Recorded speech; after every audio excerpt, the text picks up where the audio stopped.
You're listening to SaskScapes, a podcast featuring the stories of arts, culture, and heritage in Saskatchewan.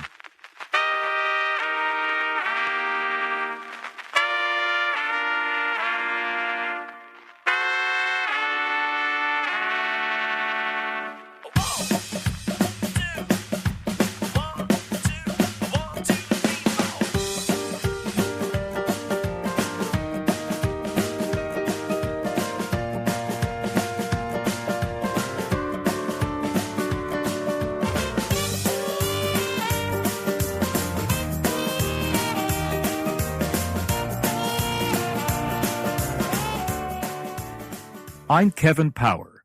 My guest today is Saskatchewan-born author and actor Jean Freeman. Meeting Jean was one of those moments in life when you feel as if you've been reunited with a long-lost friend.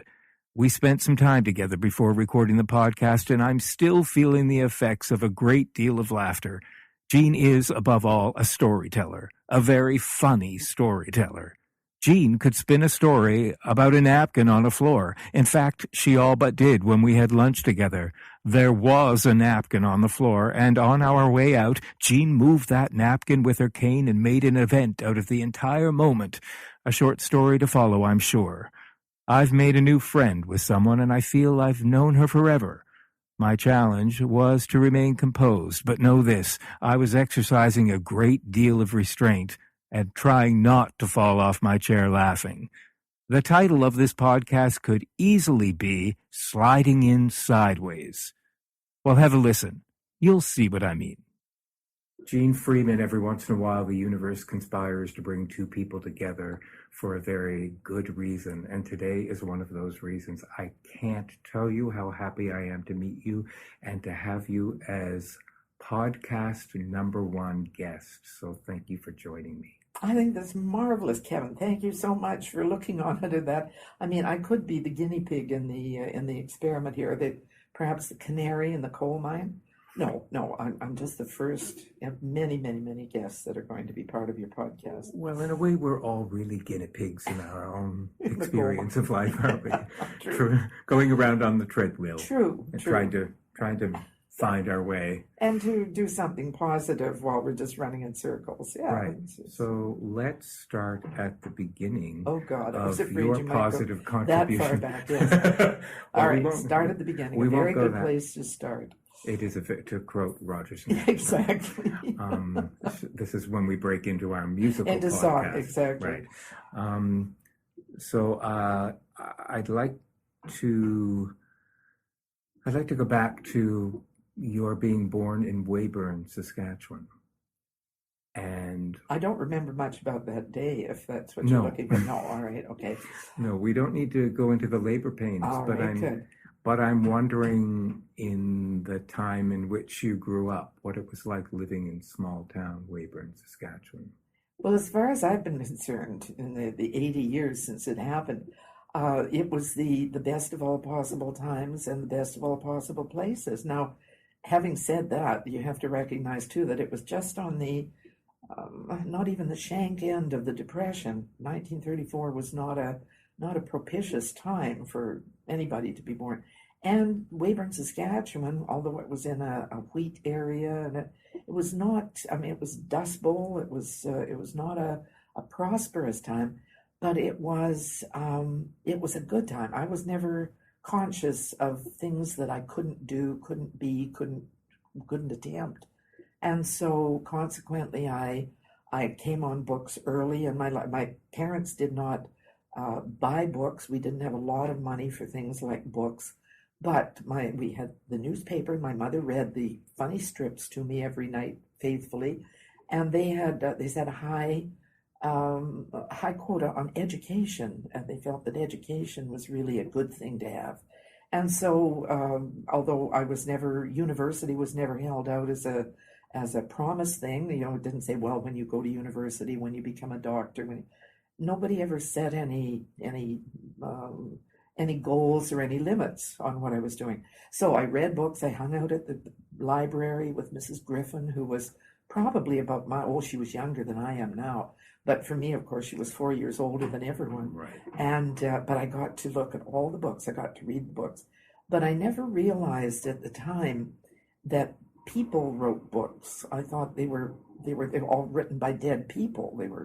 So it wasn't until I was probably in grade 4 or 5, my best friend's uncle wrote a book, and he was alive. And she brought a copy of the book to school, and she and I sat on the steps outside and read it. And I realized that real people could write books about places like I was growing up in, because the book was Who Has Seen the Wind, and her uncle was W.O. Mitchell. And so that sort of brought everything, you talk about what goes around comes around, and about the 2 degrees of separation.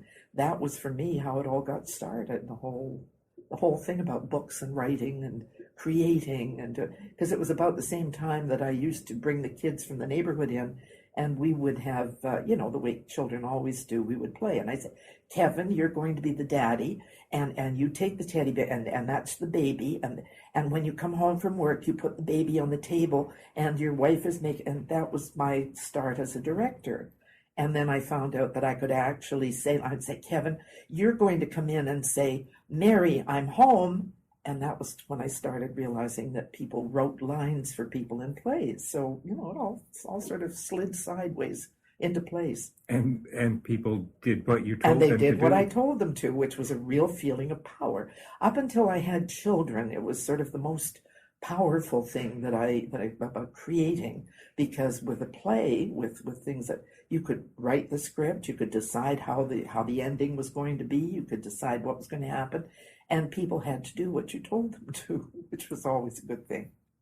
Are you an only child, or did you have siblings? I was an only child for 10 years, but I have one very beloved brother who's 10 years younger than I am, and yes, we were the traditional 2 children family.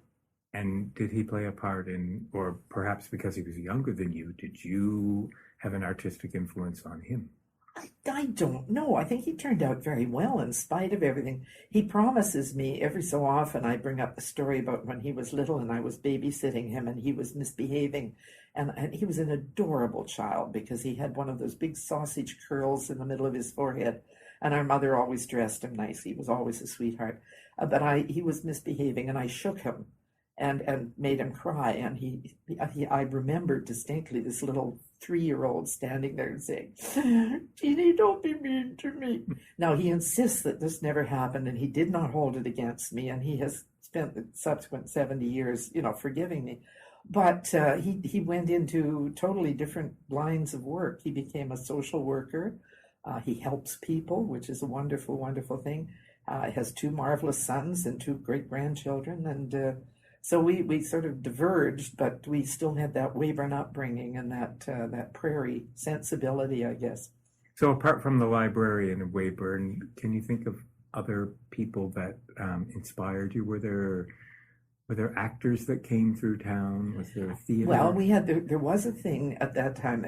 We had Chautauqua. I've been told there were Chautauquas, although I don't remember going to a Chautauqua, which was, of course, the tent show where they brought in actors, but they also brought in lecturers on very, very high subjects. So there were those things, but there were also sort of itinerant traveling groups that would come around, and they would set up camp for a week or so in a town. And I'm sure there must have been some sort of fundraising involved, probably to keep them eating, but they would set up and they would produce a show, and they would cast from kids in the neighborhood and from people in the church choirs and things, and put a show together. And then there would be, the big celebration, and they would usually have costumes they would bring. There would be it was like a living newspaper. They would have somebody with started out in front of the curtain saying, extra, read all about it, and then there'd be something about the town.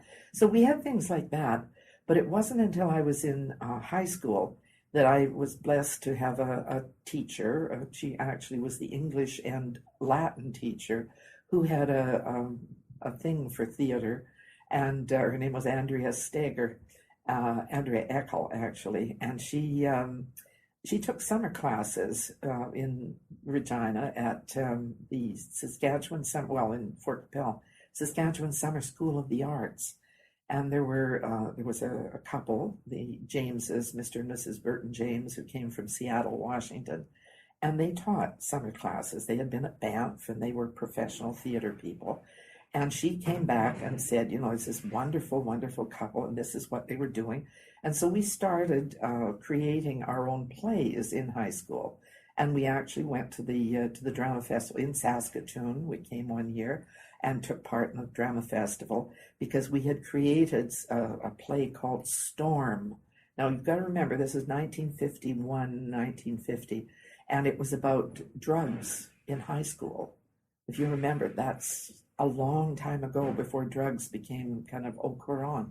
And so we were investigated by the local officials. The school board was not at all sure that this was a subject that their children ought to be doing plays about. But we did, as I remember in the play, we were against drugs. We were not in favor of them. Mm-hmm. We were against it. But anyway, we put this play together. There was a wonderful woman named Kay Parley, who was a local writer in Weyburn. And she subsequently came to Saskatoon after many years. And so these two ladies, under the influence of the James couple, sort of spread their word to us in high school. And consequently, when I graduated from high school, I really had nothing that I intended to do, but I thought that there was perhaps something that I could find that would have, I enjoyed this writing business. I enjoyed this playing, doing things on stage. And so I wound up being a radio person in Yorkton because they had a radio station. And at that time, Weyburn did not, but Yorkton did.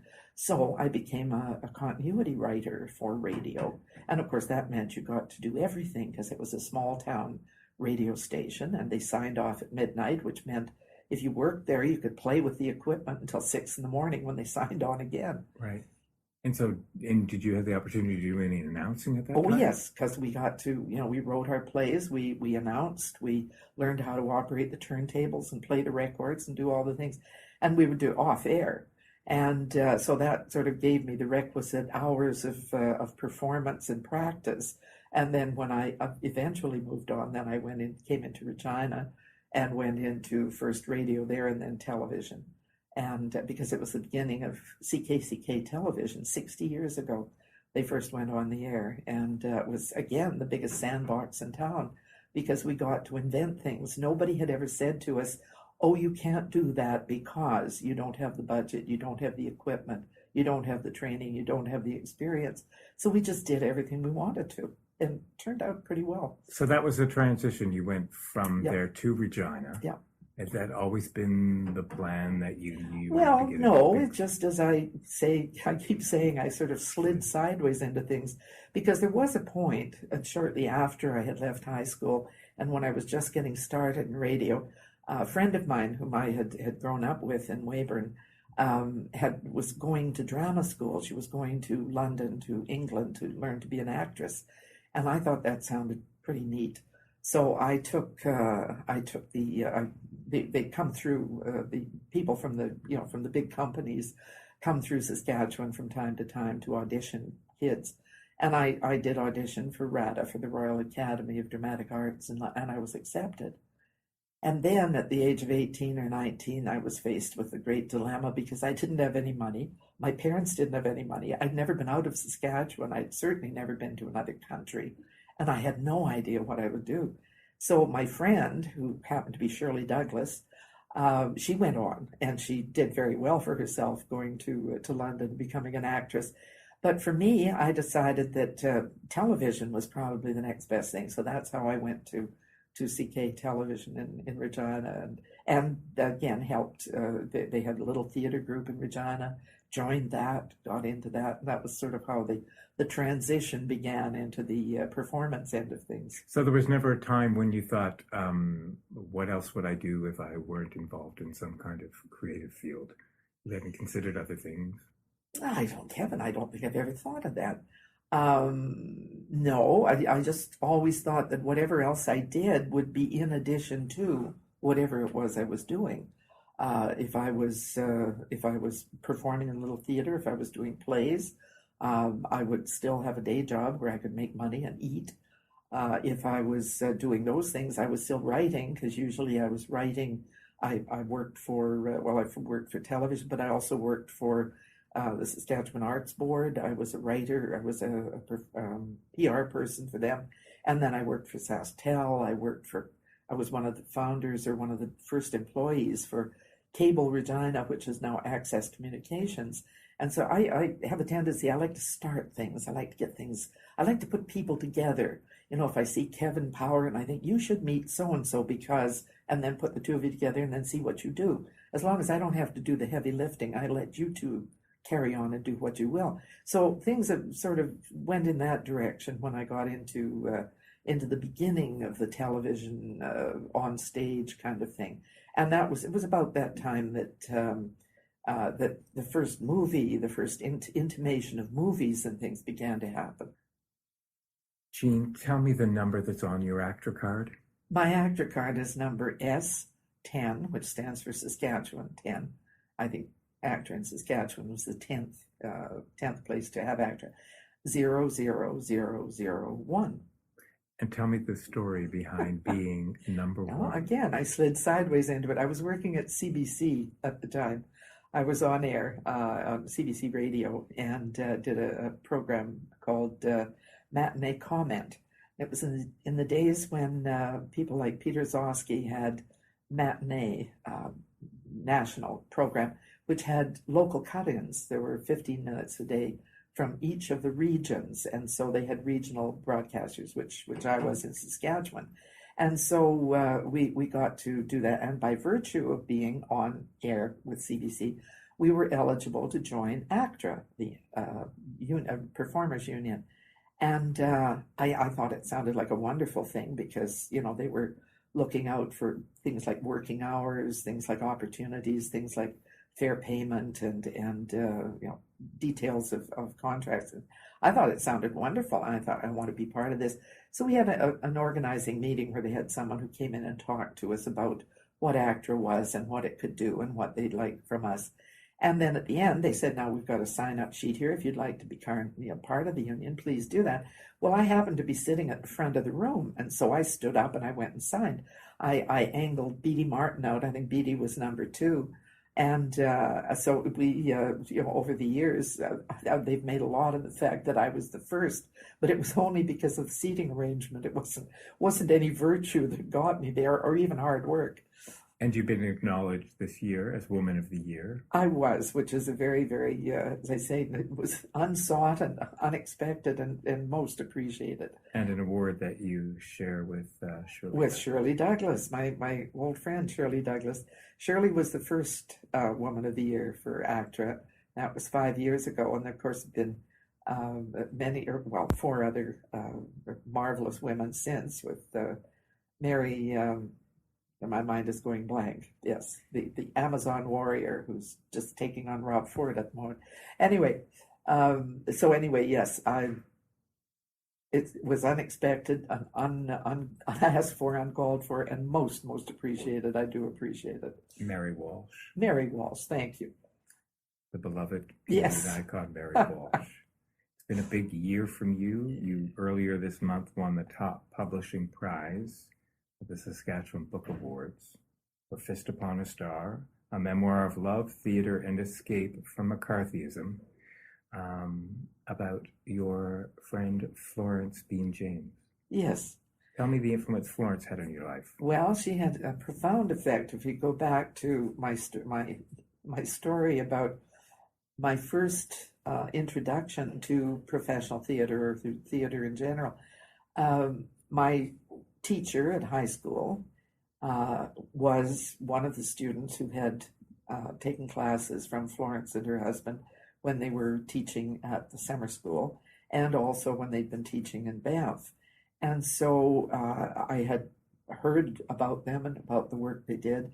And when I graduated from high school for a couple of years, even when I went into community theater, I would go for summer classes. I'd go to summer school and take classes. And I was by this time, Pop James had passed on and Florence was teaching by herself. So I had met her. I had her as a teacher. And then when I went to work as a writer for the Saskatchewan Arts Board, she had gone to work for the Arts Board as the drama person and drama resource, and went out to all small towns in the province spreading the word about community theater. and we worked together. I shared an office with her, and she was trying to put together the book that her husband had wanted to write about how they came to community theater, about how they had established the Seattle Repertory Theater, and about the way they had fallen afoul of the Un-American Activities people and subsequent things that happened to them. So anyway, she was trying to write this, and she'd say, I'm not a writer, I'm a performer. Could you help me with this? And I said, of course, I'd love to. So she would write some things and I would do some editing, and then she would tell me stories and I would write them down. And then she would write some more and I would edit that. And we worked on for a matter of, actually about 20 years, I think we worked on that until she got the story to the point where she felt she had said what she wanted to. So that was how it all began. It wasn't really setting out to write a memoir or to spread it. It was somebody helping, doing a labor of love for a friend, and it's had remarkable results. I think most people in the arts would say when they look back on their career that it sounds like it was all well planned and well executed and thought out, but yet it's often just the stars aligning in all the right places at all the right times. But you sound very calm about the way it all fell into place. But were there moments of panic of what will I do, what will happen, or? Not that I remember. I mean, not in that respect. I very often had that feeling about how am I going to make a living. My husband was a musician, wonderful man, wonderful musician, but musicians, like artists and writers and performers, are not it's not the most lucrative profession in the world. And so we had 3 small children, and my husband on the road a lot with his various bands. And so I had a variety of jobs, most of which were not connected in any way to the arts, unless it was something like the Arts Board, where I was supporting other arts programs, or with Cable Regina, Access Communication, where we were establishing a new communication foundation, new communication entity. So that part of it I had some, but mostly it was working other jobs where I was doing public relations, doing internal communications, doing things that paid the bills. And there were times when I, would sit down at night and look at the pile of them thinking, what do we pay tomorrow, or do I buy potatoes again? So it's never been a case of, I've always managed somehow to fit in the creative part of my being with what I had to do in order to make things happen. Is that making sense? Yeah, it does. I mean, I think that's one of the joys of living life in the arts, is that somehow it falls into place. We look out for each other. The connections that we make are somehow magical. And very often, although I have known, as I'm sure you have, Kevin, people in the arts who were absolutely driven because they were focused on that one thing, and their art, whether it was visual art or sculpture or writing or acting or singing or making music, was the one thing. And if they could not do that, then they weren't alive, they weren't it. And many of them, came to rather sad ends.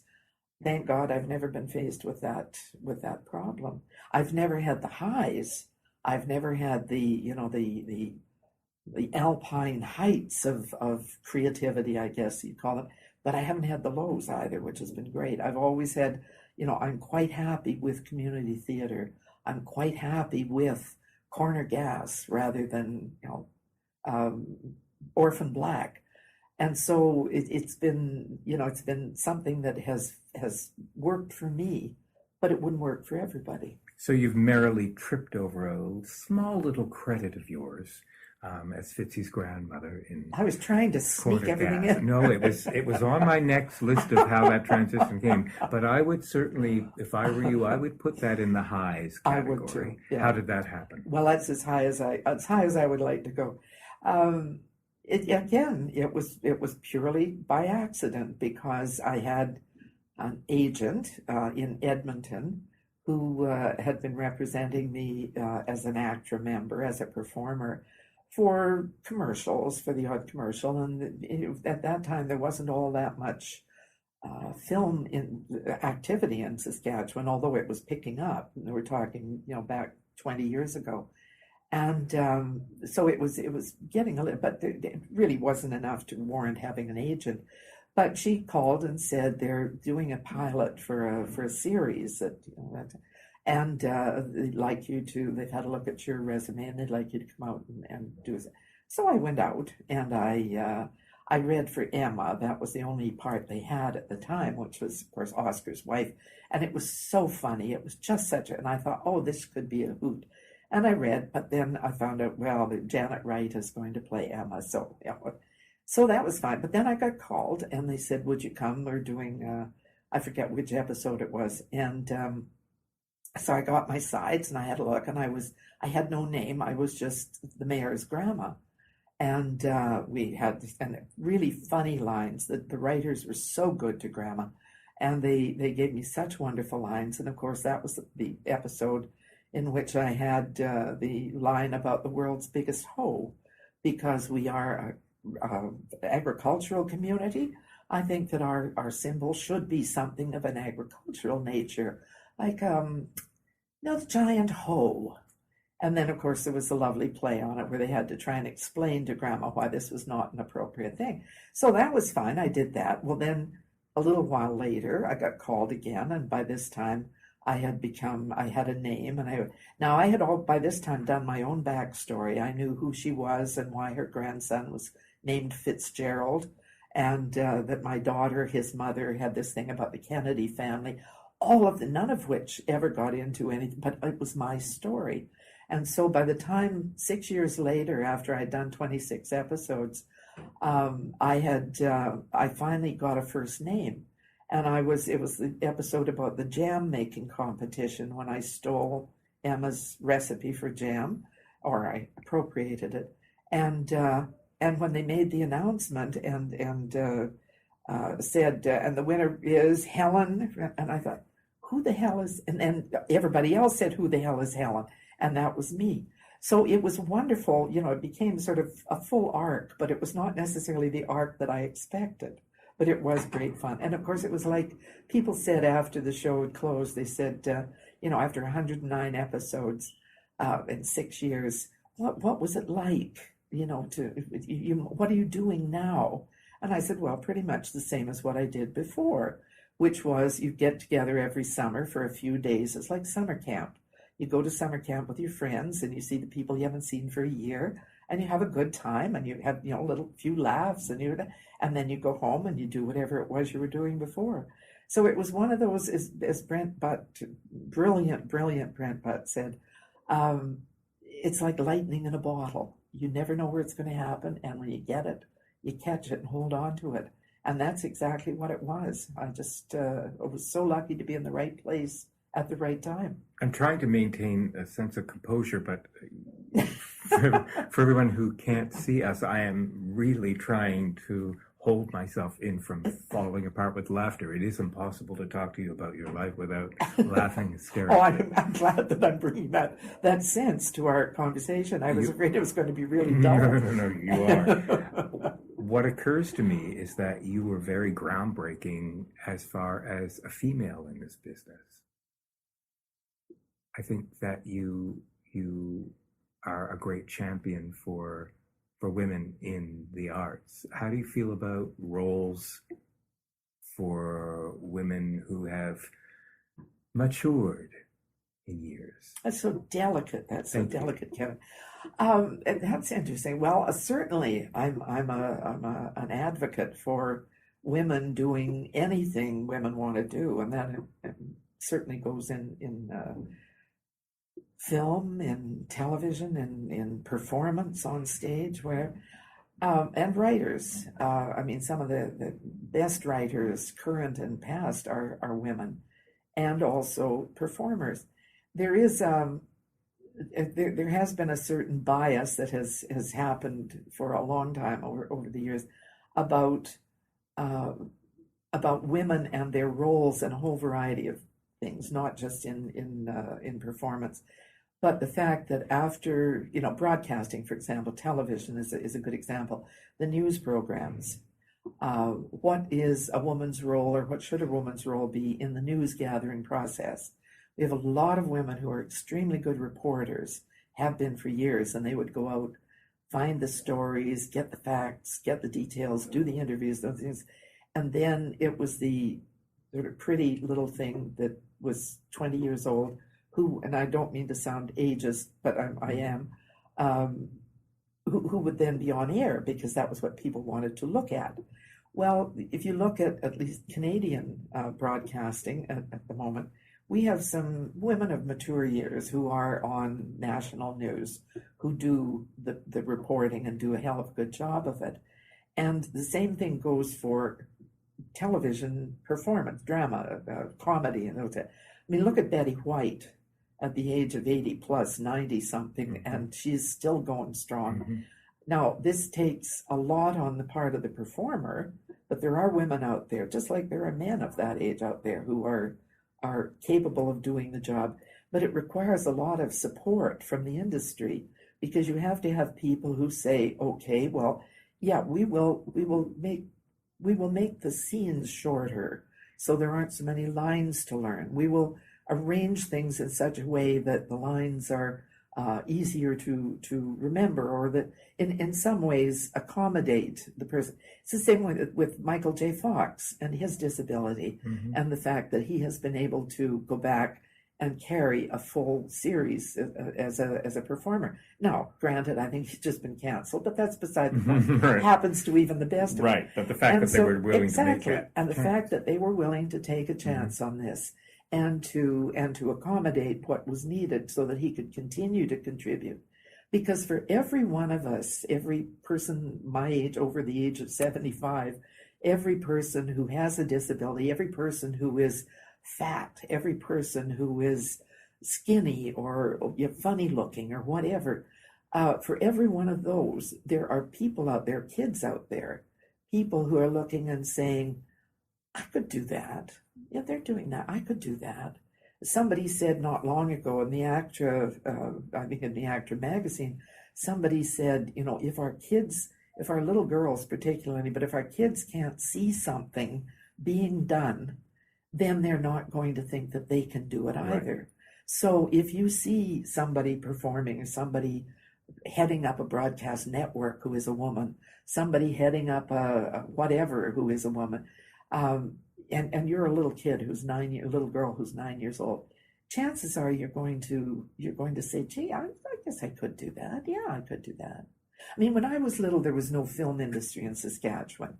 There was, in fact, a filmmaker in Saskatchewan, a man whose name was Lawrence Cherry, who was a marvelous, marvelous man. He and his wife, Evelyn. Anyway, they were based in Yorkton, and when I came to Regina for the first time from Weyburn, Yorkton, and I was in Little Theatre, and somebody said, oh, there's a man who's making a movie, and he's auditioning actors, and he's looking for, and he had taken book, I'm going to forget all the relevant details, but the, wonderful Saskatchewan writer who wrote down in the Swift Current area. It'll come to me. Anyway, he had this book, and it was As for Me and My House was the name of the book. And so anyway, I went down to the Hotel Saskatchewan, and I read a script, something for him. And I was probably 18, 19 years old, and a little on the chubby side, and, nothing special to look at. And after I finished, he said, you're perfect. He said, that's just, you could play the schoolmarm, just perfect. And I thought, isn't that wonderful? I don't know what this is, but I'm perfect for something. That's great. And he said, now, I don't know when we're going to start. Because he said, with filmmaking, it's about raising the funds. It's about raising the money. So he said, could be a while. He said, we're going to try and raise the money. We're going to try and make this happen. But in the meantime, he said, you just stay the way you are. He said, just don't lose any weight. Don't just wait, because well, that was 1955, and I'm still waiting for that call. That's why I say I am the shape I'm in because I'm still waiting for Lawrence Cherry's call. Now, he has passed on. It would have to come from the other side, but he was the sort of formative film influence that I had. It's often our perceived weaknesses, oddities, that are our biggest strengths.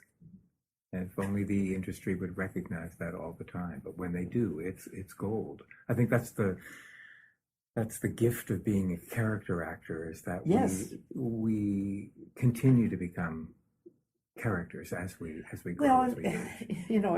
if not just in the performing aspects of life, but if you can persuade young people that it's trying not to be pigeonholed, trying not to be always the perky blonde with the with the upturned breasts or whatever. Mm-hmm. But if you have more to offer than just the way you look, the way you sound, the way you whatever your background is, then the sky is literally the limit. I mean, you can do pretty much anything and do pretty much anything.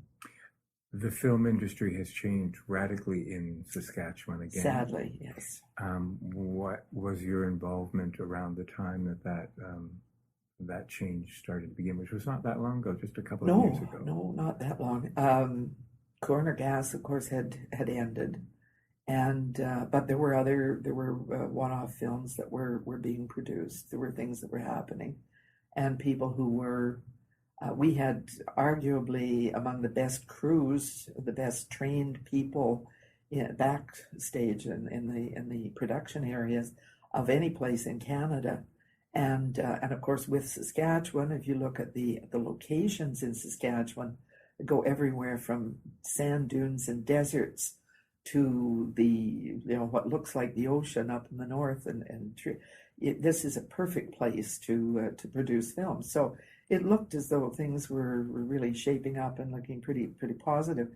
Now, when the beginning of the end came, of course, was the sinking of SCN about the television network channel, and we had a feeling at that time that this was the camel's nose inside the tent, and sure enough, the camel followed.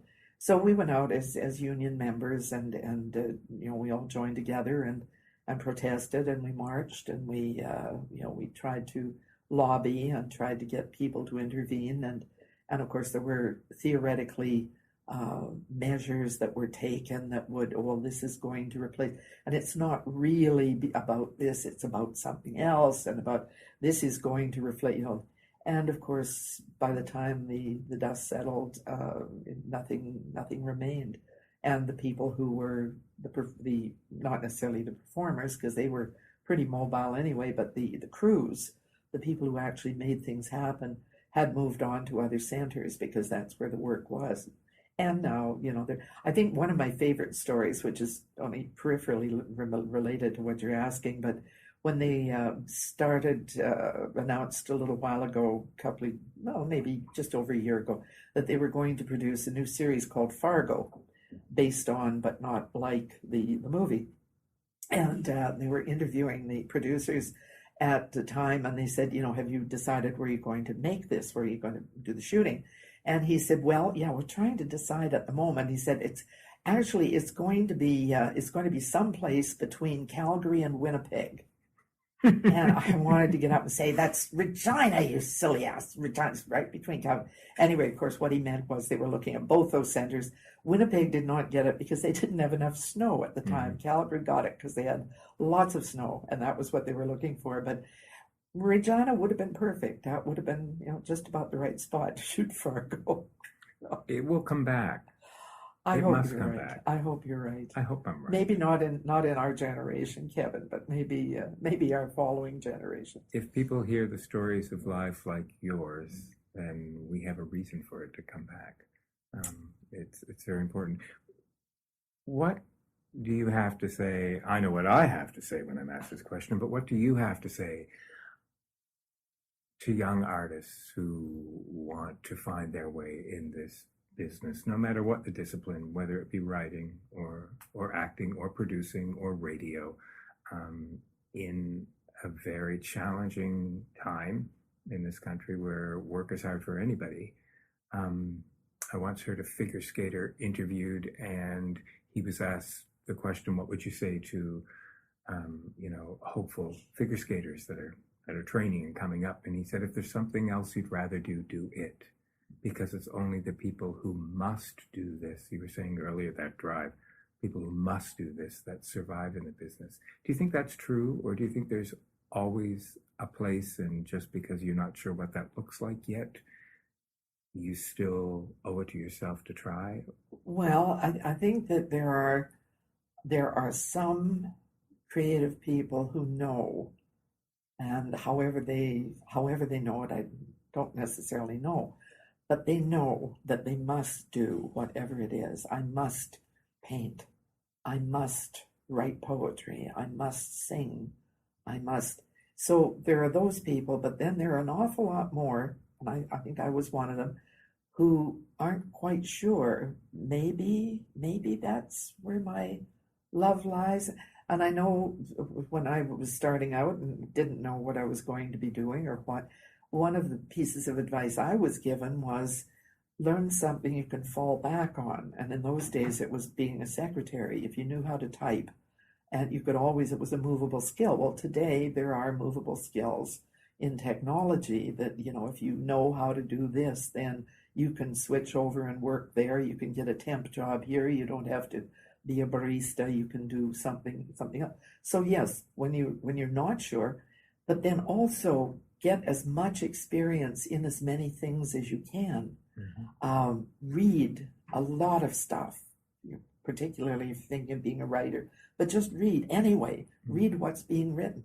Watch movies, watch television, see what's happening, what's being done out there. Look at performers, look at live performance whenever you get a chance. Go into a field that you're not familiar with, like opera. We have now the opportunity in Western Canada and a lot of other places to actually see the Metropolitan Opera and the London Opera live on high definition television in the movies. So people who have never had a chance to do anything but hear opera on radio or can now see that particular art form. Go to art galleries. Say, I'm not into hip hop. I'm not into country western. Go try it out. See what. You never know what something you're going to stumble over is eventually going to come in handy. I'm a believer that nothing's ever wasted. Mm-hmm. Whether it's good or bad, you learn something from every experience. So I would say if you're going to be at all possibly interested in or active in some field of, or some part of the cultural field, luck plays an awfully large part, yes. But the harder you work, the luckier you'll get. Because when the luck strikes, when that sideways motion happens in your world, you will be ready because you've already done the groundwork. You've tried, you've practiced, you've learned how to move, you've learned how to dance, you've had some singing lessons, you've been in a little theater production, you've been in the music festival, you've done all the things that you could try out to see. And if somebody says, well, now, Kevin, have you ever done it? You can say, yes, I have. How many hours here? Well, I just had an introduction, but that's, and so you're miles ahead of the guy beside you who hasn't tried that yet. Is that making sense? Yeah, it does. My grade 4 teacher for the entire year said, no matter what writing you do, you're not allowed to use the word like. Now, in 2014, we use like as I was going outside, right? And like somebody said to me, what a brilliant teacher. You weren't allowed to use, well, I could do my own podcast on her. Yeah.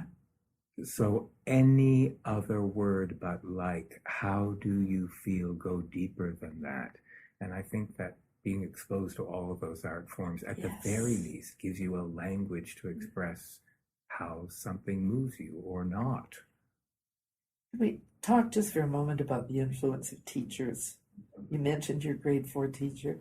My son, a brilliant, brilliant child I have, and I had 3 brilliant children, but this is one brilliant child. My son had a grade 2 teacher who, in my estimation, was one of the finest teachers that ever. Her name was Mrs. Qualley, May Qualley. And when Jack was a little guy, he loved to write. He loved to write poetry. And he would write poetry at the age of 7. And his teacher, and he occasionally did it, quite often did it, when he was supposed to be doing something else. And Mrs. Qualley made a deal with him and said that it was all right if he was writing poetry, it was all right, even if he had arithmetic to do. It was all right, it was good to write the poetry, but that he would, then make a deal with you that he would do the arithmetic when he finished the poem. When he graduated, not just from grade 2, but when he graduated from public school, Mrs. Qualley gave him a tin can. She had taken a potato chip can and had put a cover on it that said Jack's Poetry. She had taken every one of the poems that he wrote when he was in grade 2 and had copied them onto little squares or little circles of paper and put them in. He turned 52 next week, and he has that can sitting on top of his television set. Now that is a teacher. That is a teacher who really formed not just the study habits of one little kid, but the way he's looked on life and the way he has approached things ever since. It is the most honorable of professions. It is. It is. And a great responsibility. And they deserve stars in their crown. They really do. And Saskatchewan is riddled with teachers that, just give of themselves endlessly to recognize the potential and so much is demanded of them now that they're not given the support or they're disrespected, they're attacked on all sides by parents, by society, and they can't they're expected to bring all children to the same level, at the same speed, at the same time, whether it's a child whose family has just escaped from a third world country and they don't speak English at home, or it's a child who has been in the school system ever since kindergarten and knows what's expected and knows how to deal with this, or it's a child who has special needs. And the teacher is expected, usually without outside help, to bring all that along. These people are incredible, and we owe them. And then they're expected at the same time, and so many of them do, to introduce the whole idea of culture and music and singing and poetry and all those things, as well as getting all the required things. That's one of my hopes, is that these podcasts provide a legacy for the voices of people like you, so that teachers can share these stories with their students, that their students get to hear the lives of people that they may never meet. I don't think we know that, those of us who have the responsibility of guiding young students, I don't know if we really know that it's 1 nanosecond of feedback, of recognition that ignites a spark, that takes us on a journey that we can't define it until we live it, but we always go back to where it started, and it most often is the inspiration that a teacher gave us, or the potential that they saw in us.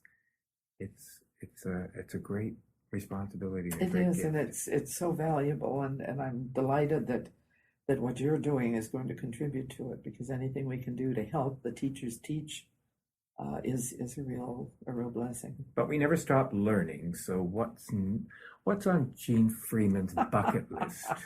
What if I said, here's a magic wand, you can wave it and set off to do the next big adventure? What might that look like? Oh, I have all sorts of things. I don't have a bucket list. I don't have a bucket list of things that I must do, should do, could do, want to do. But there are just things that appeal to me. I think I said to you earlier, I'm planning to sign up for some classes this fall in improvisation, because I really admire improv players. I admire people who can make things out of nothing and can never say no to something. In improv, I understand you always say yes. I'm on my way right now to a conference in Calgary, which is on creative nonfiction. And something called bricolage, which is creating works of art, whether it's visual or literary, poetry, writing, whatever, out of found objects, out of things that are just there. And that appeals to me. I mean, I looked at after I'd heard of this, and bricolage, what is that? I looked at my mailbox and realized how many things are in my mailbox that I normally would just toss out. And I looked and I saw, something here that says, it's never too late to take the first step, or something over here, something else. And I thought you could put those together. And it's that kind of thing. There's always the unknown out there that I want to do. And of course, I need to lose 80 pounds and eat better and no, all but you those good mustn't. things. that role is still waiting. The for role you. is waiting, right? And I've got I've got play scripts that I'm working on, and I still go out and speak. I'm a professional speaker, as we like to call ourselves.